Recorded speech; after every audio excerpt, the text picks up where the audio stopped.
Good day, everyone. Good day, everyone.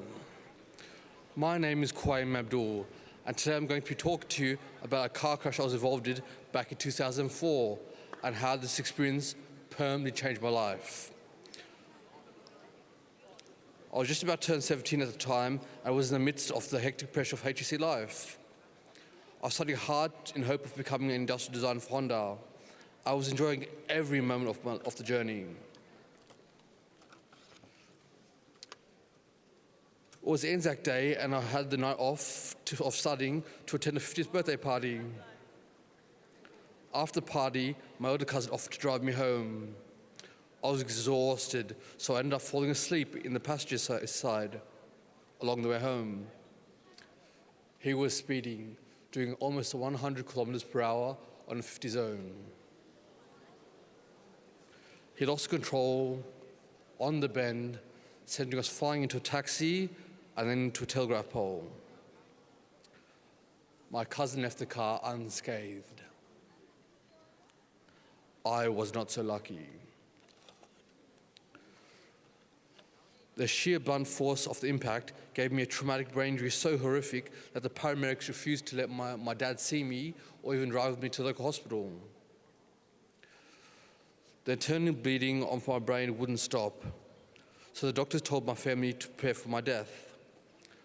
Plans for my funeral were literally being made whilst I fought for my life. I actually had 2 girlfriends before the crash.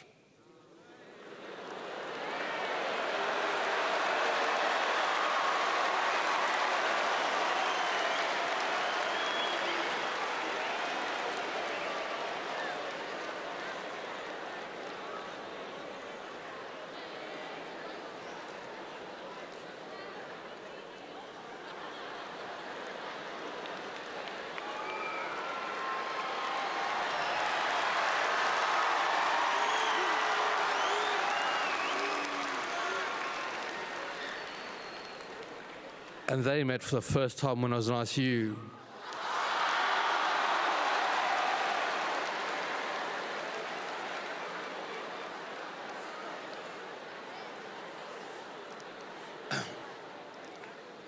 Luckily, I was in a coma.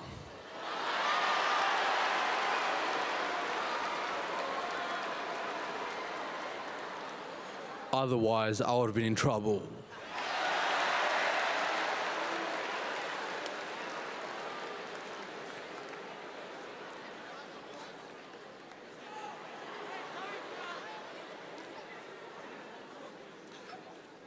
I was on life support for 2 weeks.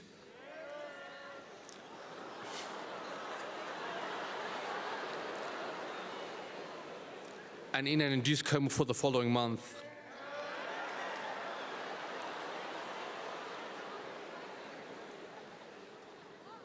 Upon regaining consciousness, it became clear that I was experiencing post-traumatic amnesia, or PTA.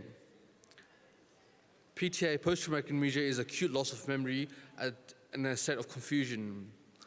Can you imagine looking your own father in the eyes and saying, "Can you go get my dad, please?" I had no idea who he was. I had no idea who my family was. I didn't even know who I was. An extremely difficult rehabilitation journey lay ahead of me.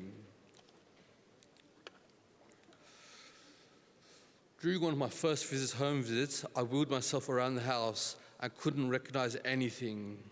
The pictures on my walls, my soccer trophies, my books, and even things like my PlayStation were all foreign to me. PTA was like being a stranger in your own body. I'd learned how to walk again, I'd learned how to talk again, I'd learned how to use the toilet again. I was in an adult diaper for many months and needed carers to help me clean myself. I had to relearn my own history. I'd forgotten all of my life before the crash, including all of my school memories I'll never ever get back again. I was in hospital for 361 days. So I had to relearn and rebuild all of my relationships. It was like all my friends and family had become total strangers. When I would hang out with my friends, things just weren't the same. It was difficult to maintain those friendships, and I eventually lost all of my friends. I still suffer from extreme short and long-term memory loss. I have to rely completely on photos, videos, notes, and Facebook to recall my past events. For example, here's a picture of me at the Champions League Cup, holding a Champions League Cup at Anfield Stadium in Liverpool, England.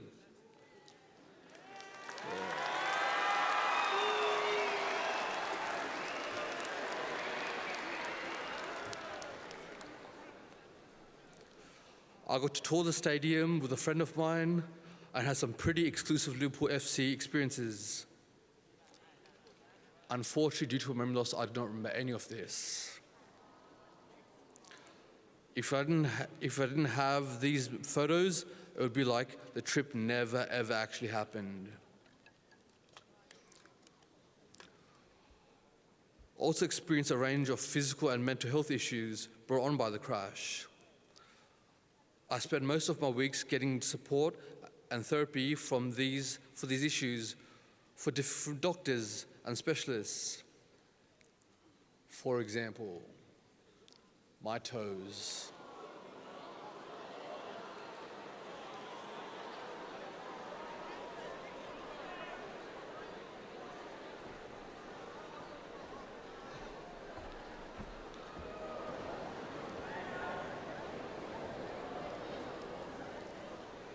My toes are permanently dislocated. So when I walk around in constant pain, I see a massage therapist weekly to get some relief, but it's only temporarily. I used to get Botox in my feet to help me with the pain, but all the injections over the years have given me muscle atrophy in my calves, meaning I cannot get this kind of pain relief anymore. I'm stuck with this till the day I die.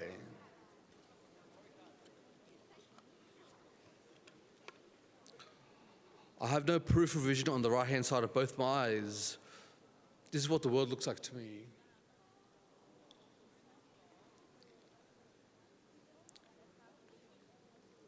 And because of this, I'm highly unable to drive, and I'm highly dependent and reliant on family for transport. Depression, anxiety, and OCD have also emerged after the crash. I see a clinical psychologist weekly to get support for my memory loss, but my memory loss makes it extremely difficult to process and work through these issues. These days I go to a gym program 3 times a week with an exercise physiologist, and I have taken up photography.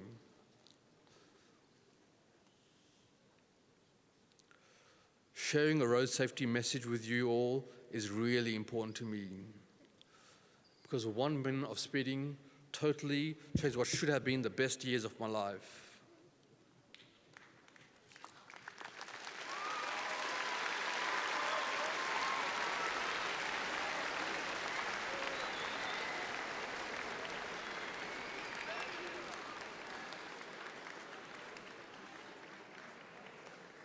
If you ever placed in a situation where you feel endangered by the driver, I beg you to ask them to pull over or to slow down. If you're someone who speeds or drives in dangerously, I'm telling you, you need to stop. It's not just your life that you're endangering, it's your passengers, other motorists, and pedestrians as well. If this crash could happen to me, it could so happen to any of you as well. Just take your safety seriously and think twice.